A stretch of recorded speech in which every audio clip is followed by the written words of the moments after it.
Hey everybody from YouTube. I just got back from the Richmond Fishing Expo down in Doswell, Virginia. And if you're not familiar with it, it's one of the largest fishing shows in the state of Virginia. We had about 10,000 folks come through. I had a booth down there for my YouTube channel, Go Outdoors, and I also was invited to deliver a seminar on the practicality of live scope, or the practicality of forward facing sonar. So for those of you who missed it, I thought I'd go ahead and record the presentation, and this will give you a couple of things. One is, if you're on the fence of forward facing sonar and you're not sure it's worth the money, this is sort of a practical overview. I had it for over a year, and I learned a ton, and so we'll talk about what value did I get out of it. Also you can think of this as sort of a product review as well. Like I said, I've had it for over a year, and what value did I get out of it, and will I continue to use it going forward? So is it really worth it? A couple of things. What I'm going to cover, I don't really explain who I am. Hopefully you know who I am. Talk about the controversy associated with this sort of technology. Talk about, hey, the $1 million question, can I catch more fish? For those of you who don't know, I'm going to cover what exactly is forward-facing sonar, and then to really talk about how has it changed the way I fish.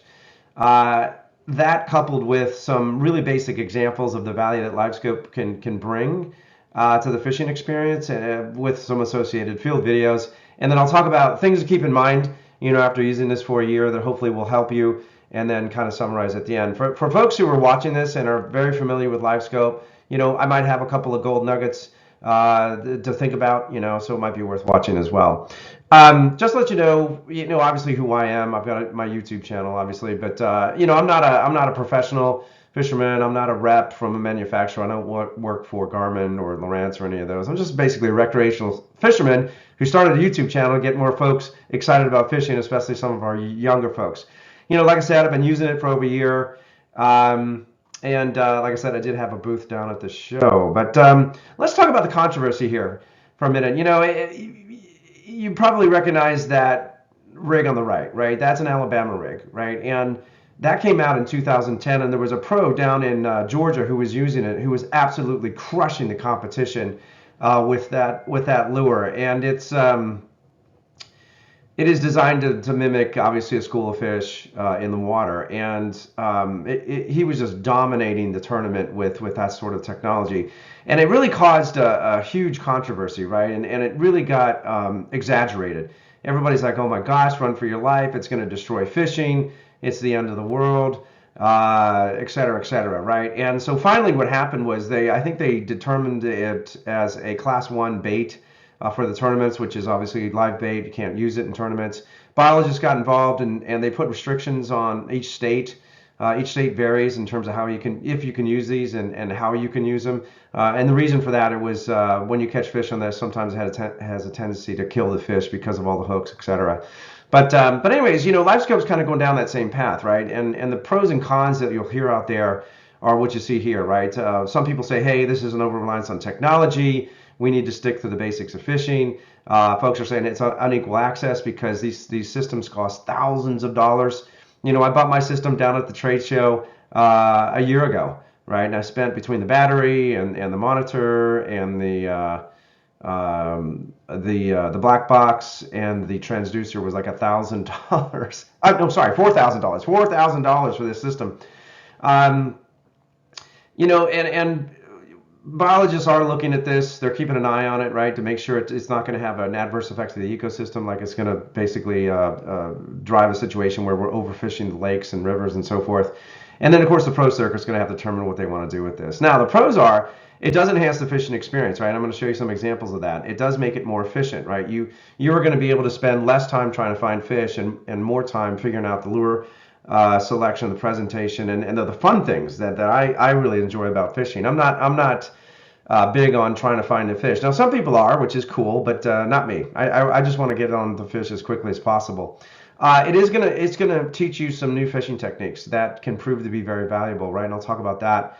And then the other cool thing is you're gonna notice some fishing behavior, the way fish behave, based on using this device, which is kind of cool as well. So what is forward-facing sonar? Okay. The basic sonars you have out there today are traditional downscan and traditional side scan, right? So downscan obviously is a cone that goes underneath your boat, like you see in the picture there. Side scan is basically taking a top view, but looking at it from, each side of your boat.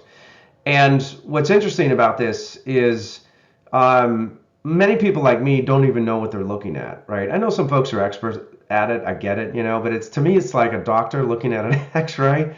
They're like, oh, they can clearly see this and clearly see that. I don't know what I'm looking at. I don't know if I'm looking at a tree, a stump, a fish, a rock. I have no idea, right? But I would just use it for depth and major structure changes and water temperature, stuff like that. And there's a lot of folks like me who that's really all they use it for. Now, with forward-facing sonar, it brings two huge advancements to the table, right? Is a different view, right? A forward view and a perspective view. So a forward view, as you can see on the chart there, is basically you're looking at the water column from a forward perspective. Okay, so you're basically tilting that cone and you're tilting it forward, right? So you see the water column in front of you, and then they have a perspective view, which is kind of the same thing, right? You're looking forward, but it's almost like you're looking down on top of from a top view, right? And that's really works really, really well in shallow water. For me, it's like 5 feet or less. I'm going to use the perspective view, and it's amazing what you can see. The other big advancement this brings to the fishing experience is real-time clarity, right? As you can see there, up on the top, that represents a like a tree, and then there's fish swimming around it. But it's real time, right? So you actually see the fish swimming real time. It's not static. It's not a snapshot, right? So a lot of sonar systems, it's a snapshot of, X amount of minutes in the past, right? It could be 30 seconds, could be a minute in the past, right? But this is actually real time. So those are two huge advantages that LiveScope brings to the table. Now, the $1 million question is can I catch more fish using forward-facing sonar? Okay, and the way I would answer that is twofold. One is it's a tool, right? It's not a magic wand. You don't turn it on and then fish start jumping in the boat, right? It's not going to tell you lure selection. It's not going to tell you presentation. It's not going to tell you any of that. It's just simply a tool, right? And the more you use the tool, like any tool you have in your boat, the better you're going to get at, the more value you're going to get out of it. The second thing is it has fundamentally changed the way I fish. It has gotten me out of old habits and given me the confidence to adopt new ways of fishing that frankly pros kind of do instinctively. And that's the biggest advantage that I can say after using this for a year. It has changed the way I fish, and because it's changed the way I fish, I've actually become a much better fisherman.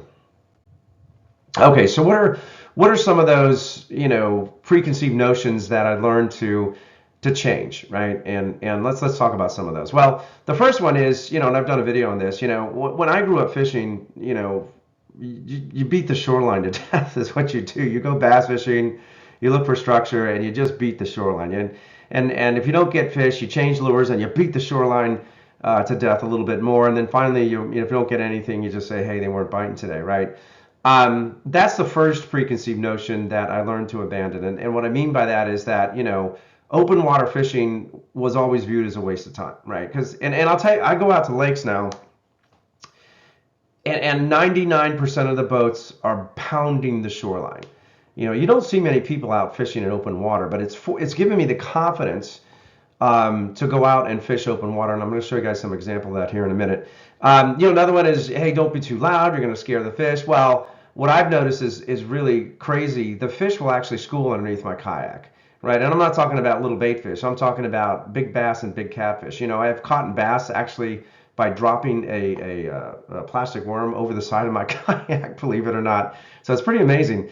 Another one is, hey, somebody fished the spot in front of me. They burned out the spot. It's time to move on. How many of us are guilty of that? I think everybody's guilty of that, right? Because you're like, oh man, they've been fishing that spot. There's no fish there. I can tell you that couldn't be further from the truth. Could not be further from the truth. And once again, LiveScope's give me the confidence to say, hey, it's okay if somebody fished there. There still could be fish in that spot. When you fish and you catch a bass, right, and you have this in your mind that, oh, well, that bass obviously scared all the fish away, right, because as I was fighting with the fish to bring it in. Well, that couldn't be further from the truth, right? And I'm going to show you an example of that from the field as well. We all have our best spots, right, in the lake. We all have our best spots in terms of, where we like to fish. And a lot of times we hit those spots, and if we don't get any fish, we have a tendency to say, well, the fish just aren't producing. The other one, fish just aren't here. Obviously, that couldn't be further from the truth. And the other one is like, hey, it's 12 noon, right? It's 12 noon. It's getting warm. The fish stop biting, right? Everybody has that in their mind, and sometimes that's true, but a lot of times that is not true. But once again, live scope is a great way to confirm that. Maybe they just changed their pattern, as an example. So those are some of the preconceived notions I've learned to abandon and adopt more of the habits that you see from the pros. So let's take an example from the field, right? This is a video I did on Able Reservoir about this whole idea of stop pounding the shoreline. So why don't we go through that a little bit? What you see here is this is Able Reservoir, and I'm doing the whole shoreline thing, right? This is where I start, and back then I was just getting used to live scope, right? So I didn't really have the ability to really understand what I'm looking at on the screen, right? And so, anyways, I'm once again I'm doing more of the shoreline thing, and I'm dropping a glide bait near these rock walls, and thinking, hey, maybe I can see some sort of bass come out or something like that. So I'm working this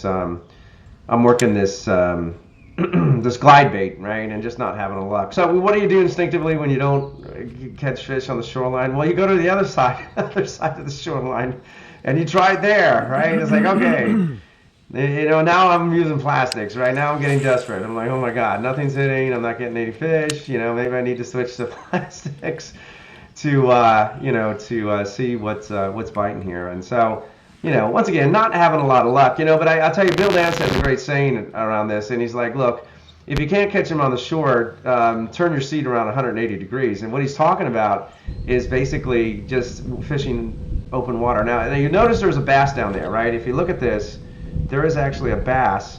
You can see him right here, right?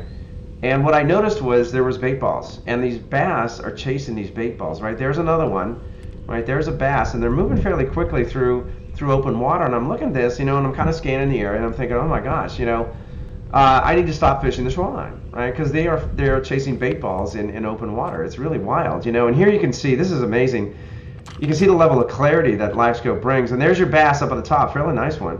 And then there's the bait ball down at the bottom. Now watch, he's going to dive bomb. He is going to dive bomb down into this bait. Yeah, there he goes, right? He's dive bombing down into the bait ball, And so I said, okay, I need to fish open water. Now the way I fish open water is usually I use crankbaits, and I like to troll. Simply because I can cover a lot lot water faster that way. But you don't have to do this, right? You can obviously cast, fan the area. But I got one crankbait at like 6 feet, and I got another one down around 10 to figure out what depth these fish are really hitting. And so once again, I'm noticing on live scope, I'm noticing these fish chasing these bait balls, and that really went on all day.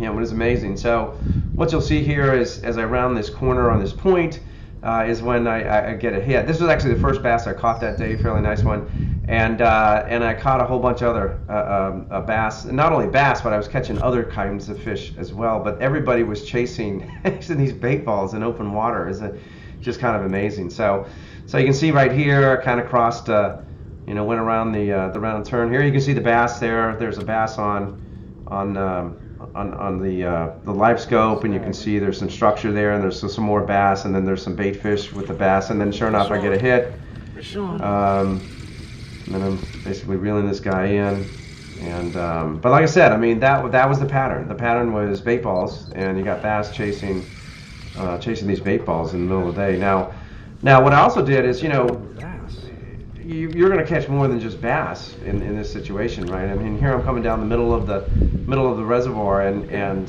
once again trying to basically, I'm driving right through these bait balls, and then I got a hit on my rod here, and this is a really nice catfish. It's about a 5-pound catfish. So those are a lot of fun to catch. They really fight really well, and it was just really cool. So there's a basic example of what live scope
is bringing to the table. Now let me kind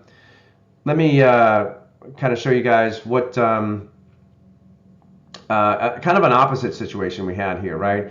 And that is kind of the flip side. And this was out at Lunga Reservoir, and this is completely opposite situation, And let me talk about what live scope versus not having live scope, what the experience would have been, right? So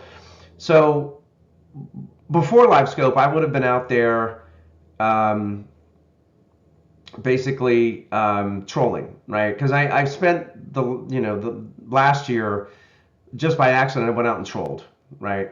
And I would catch fish, right? So I got into that old habit again of trolling, doing the same thing. And so what happened if I didn't have live scope? I would have went out there and I would have trolled for 2 hours and caught absolutely nothing. Then instinctively I would have hit the shoreline, right? And I spent another 2 hours hitting the shoreline, and there was nothing going on at the shoreline, right? So I would have went basically for 4 hours catching nothing, went home and said, hey, the fish aren't biting. In fact, I ran into a guy at the marina who basically said, oh, hey, the fish are line shy today. I didn't have any luck either. Now, however, I did have live scope with me, and what I quickly determined was there was nothing going on in open water, nothing at all. And when I changed to the perspective view to scan the shoreline, there was nothing going on the shoreline as well. So the pattern at that time was basically the fish were over grass beds in about 8 feet of water. That was the pattern. So all I had to do was find these grass beds, and then the fish were over the grass beds. Well, what was interesting about it is all the fish were over the grass beds. You had bass, you had catfish, you had perch, you had crappie, and you had pickerel. All like having a convention over these grass beds. It was kind of amazing. But yeah, and that's the difference that LiveScope brought to the table, was allow me to figure out that pattern as quickly as possible and get on the fish. So let's check out. You see there is a giant school of some of fish. the action here. There are larger fish underneath it, and below Yeah, that is an you can actual see big LiveScope. grass The clarity pile. of So LiveScope is just this is the crystal spot clear. where I basically You can fished see the for grass beds, and you can see all probably sorts over of 2 all sorts of hours decent fish and signals caught a down on these grass beds. It was just pretty much a absolutely variety of amazing, everything And in this one and spot. now It's this just is a good absolutely day for amazing. LiveScope in terms of the clarity of the signal. It's not always that clear because water conditions, if there's debris in the water, sunlight, how much chop or wind is on the water can affect the signal. But this is like the best day you can have in terms of clarity of signal for LiveScope. I mean, there's like not a breath of wind out there. But what's cool about this is I spent 2 hours fishing the spot. And that's the other thing, right, that I noticed. You would think I would catch a fish and they would all scatter, but that simply wasn't the case. I mean, I just stayed on that spot and just caught fish after fish and different kinds of fish, and then spend 2 hours here, and then I would go to another spot. Once again, finding grass beds in 8 feet of water, right? So you can see I'm not out in the middle, but I'm not jammed up against the shoreline. But once again, that was the pattern. It's a pretty long bass right there. Day, which was pretty cool. So You can see there is a giant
show you.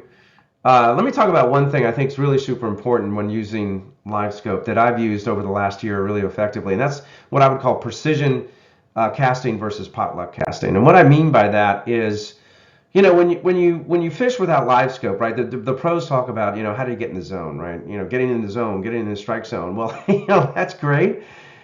I'm like, yeah, that's great. I get it, right? But you can't see where the fish is, right? You don't know where that fish is. You don't know where it's facing. So you might be throwing on top of it. You might be throwing past it. You might be throwing behind it. You might be throwing underneath it. You just don't know, right? So it's kind of like pot luck. Now with live scope, you can get much more precise. Okay, so you've got three pieces of data, right? You've got the length, right? So in this example, it's like, let's say on the live scope screen, it says 30 feet. Okay, but people are like, 30 feet. How do you judge 30 feet? Well, the best way to do that is to judge it by boat lengths. Okay, so boat lengths, let's say you got a 10-foot kayak, so 30 feet is going to be 3 boat lengths out.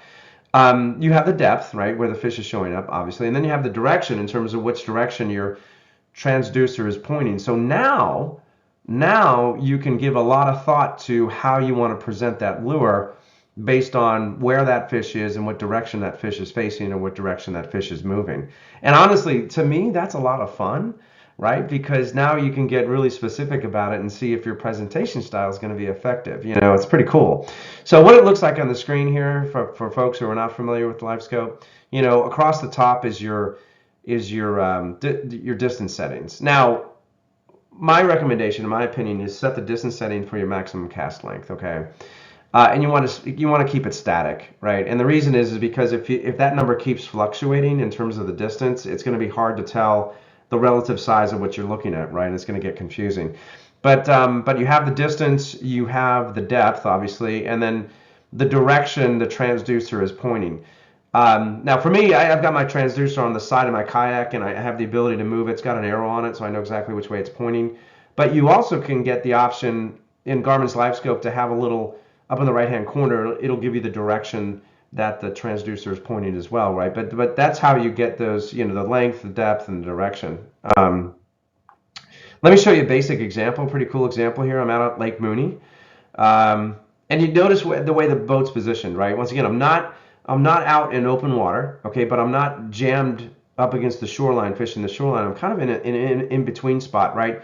This is 20 feet of water, but then there's a shelf here, and it goes to from 10 to 20 feet. So I'm fishing the shelf because I'm seeing signals, and what you're going to see on the screen is you're going to see, yep, there they are, right? There's some bass. There's some bass down there, right? And so I'm using distance, direction, depth, and there they are, right? You can see they're up on that shelf, and I'm actually going to throw past this bass, and there's a bass in that brush right here, right? There's a bass like really close here, and there it goes. There he comes out of that, ambushes the lure, and he nails it, right? So I knew that bass was there, and I knew he was kind of in that ambush spot, and I decided, okay, that's where I need to throw, and I need to come across the top of him, not bounce it off the bottom, so he can kind of ambush that lure. So this is just a basic example of the level of precision that LiveScope is going to give you, right?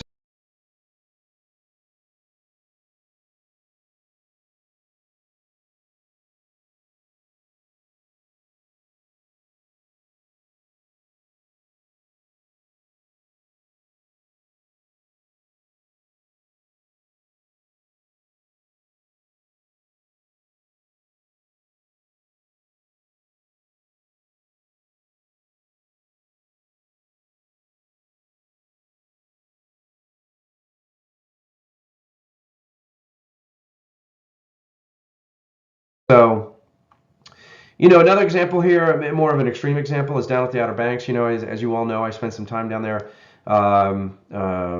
fishing on the Bayside, and it was really magnified. The value of LiveScope was really magnified. When I fish for drum or I fish for speckled trout, there's not a lot of structure down there, right? It's like a sandy bottom. Yeah, there might be some grass beds, but that's about it. And these fish will hunt in packs and they'll move around really fast, right? And so what LiveScope allowed me to do was to be able to get on those fish, find those packs of fish very quickly, and get on those fish as quickly as possible. And it made the difference between, catching 3 speckled trout versus 20 speckled trout, and it was just amazing. If you're a guide down there, you are doing your folks a disservice, your customers a disservice if you don't have live scope, right? People pay what, $700-800 for a half day charter now? And there was a guide out there with folks on it, and he said, hey, it looks like you're catching fish. I said, yeah. And I said, you try this part of the bridge and give it a go. So they were down there fishing. He goes, oh, we didn't catch anything. We're going to go ahead and move on. Well, the thing was, I scanned the area, and the fish were actually behind the boat. He was just fishing the wrong side, right? But he didn't have a live scope system, and that's the kind of difference it can make. But let's just take an example here of what live scope brought here, right? So what I'm doing is as you can see on the live scope system, I'm following. It looks like there's some pretty decent signals. Wait, where's my new one? Right there on the screen. And what's funny is, they would see my kayak and they would start moving toward the kayak, right? Because a lot of times they like to school underneath, the like kayak. right there. So once again, using precision casting, I didn't have to throw it really far. I'm only like maybe boat length and a half in front of the kayak. You can see, I'm looking down here. I said, okay, here we go. Precision casting, and they were feeding on the bottom, right? They told me they were down at the bottom, and so I'm basically bouncing this grub off the bottom, and sure enough, here we go. And like I said, they're pretty close to the kayak, and here comes the hookup. Yep, there it is. You can see him on the strip. There it is, right there. Yeah. So that basically went on all day, and it was so much fun. It was so much fun, following these schools of a speckled trout around and just having an awesome experience. So yeah, I was definitely sold on live scope when I took it down the Outer Banks. That was pretty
cool. All right, so things to keep in mind, um, what I would say is, first off, this is not a set and forget device. It's not. This if you just want to turn this thing on and leave it be, you're not gonna enjoy this much, right? You're gonna have to tweak this a little bit. It's not terribly complicated, but you're gonna have to adjust it as you fish different parts of the lake because you're gonna want to kind of tune it in, if you will. But nothing terribly complicated. The other thing is you got to understand what you're looking at, right? And that just takes practice, right? And once again, I was telling you earlier, you want to avoid putting everything on auto, right? I would not use the auto settings because things are going to fluctuate, and when that aspect ratio starts to fluctuate, right? If the size of what you're looking at is going to fluctuate, and that's going to get frustrating, and people have gotten frustrated with it. So I keep that static and then start to understand what you're looking at. What does a bass look like? What does a catfish look like? What does a crappie look like? And you'll develop that over time, right? But you just gotta give it some time and get used to it. Like I said, environmental conditions will affect the quality of signal. Does it look super clear all the time? No. It depends on how much chop in the water. It depends on how much debris in the water, sunlight, and so forth.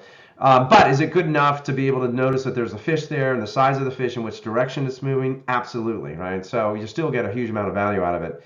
The other thing is don't assume the fish aren't there, right? It's not X-ray vision, right? This is not X-ray vision. It can't see through walls, can't see through trees, and a lot of times, especially with bass, the bass will be hunkered down in these grass beds, right? You're not going to be able to see those fish in those grass beds, and a lot of times they can surprise you. The other thing too, remember it's a cone, right? And you need to kind of sweep the area, right? Because your fish might be just on the outside of that cone, right? So don't assume the fish aren't there.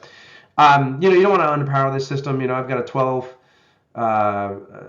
volt, 50 amp lithium battery to power this thing, and it's dedicated to it, right? So you don't want to underpower the system because it'll affect the quality of the signal for sure.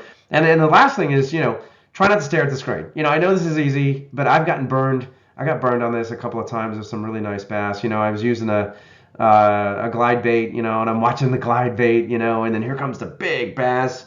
And sure, what happens is when you're staring at the screen, you forget about the action, you take the action off, and actually you either slow the retrieve or you stop the retrieve completely, thinking that's a good thing. The bass is just going to grab the lure, and a lot of times that's the worst thing you can do, and the bass just aren't interested. So try not to stare at the screen because once you figure out where that fish is and you figure out how you want to present that lure, right, using precision casting that I showed you before, concentrate on fishing, right? Try not to stare at the screen. So anyways, that's really it. I mean, that's what I got out of the year that I've been using this thing. I absolutely love it. Like I said, it's made me a much better fisherman. It's getting me into the habits that the pros do instinctively. So anyways, if you have questions or comments, go ahead and put them on the YouTube channel.